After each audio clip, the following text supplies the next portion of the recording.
জামাতে ইসলামী এবং তাদের যে সমমনা ৮ দল রয়েছে তাদের সাথে আমরা কথা বলেছি এবং তাদের যে নির্বাচনী সমঝোতা জাতীয় নাগরিক পার্টি এনসিপি সেই নির্বাচনী সমঝোতায় সম্মত হয়েছে।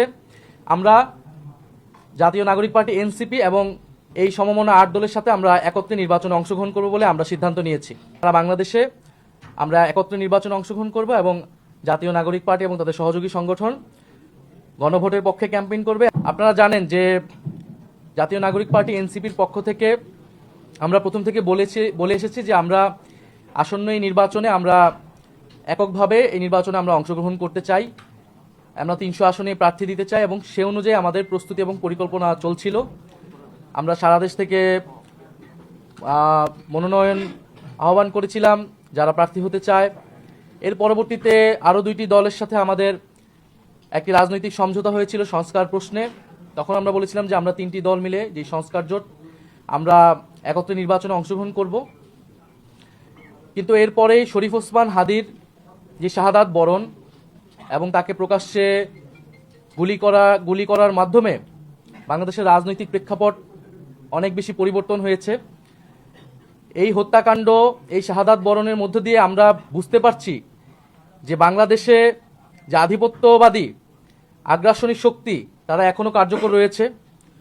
গণ অভ্যুত্থানের মধ্য দিয়ে যাদেরকে আমরা পরাজিত করেছিলাম তারা এখনও চক্রান্ত করছে নির্বাচন বানচাল করার জন্য।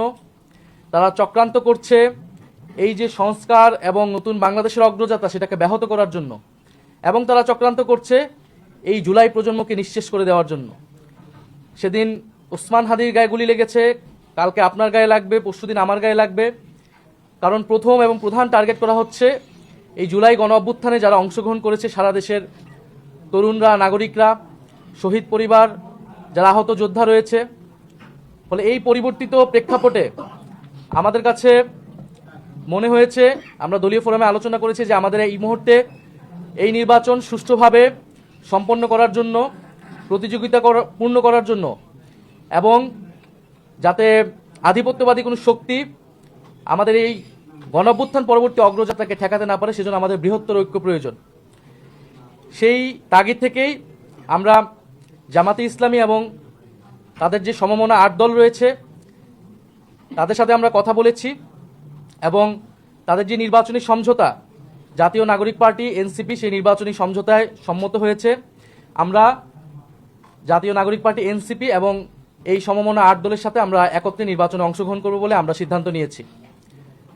দ্বিতীয় বিষয়টি হচ্ছে এই নির্বাচনী সমঝোতা এটি একদিকে যেমন নির্বাচনী বৈতরণী পার হওয়ার জন্য, অন্যদিকে আমাদের যেই এনসিপি প্রথম থেকে সংস্কার বিচার প্রশ্নে আমরা কাজ করে যাচ্ছিলাম, সেই সংস্কার বিচার এবং আধিপত্যবাদ বিরোধী, দুর্নীতি বিরোধী এই বিষয়গুলোতে আমাদের ন্যূনতম কর্মসূচিও থাকবে।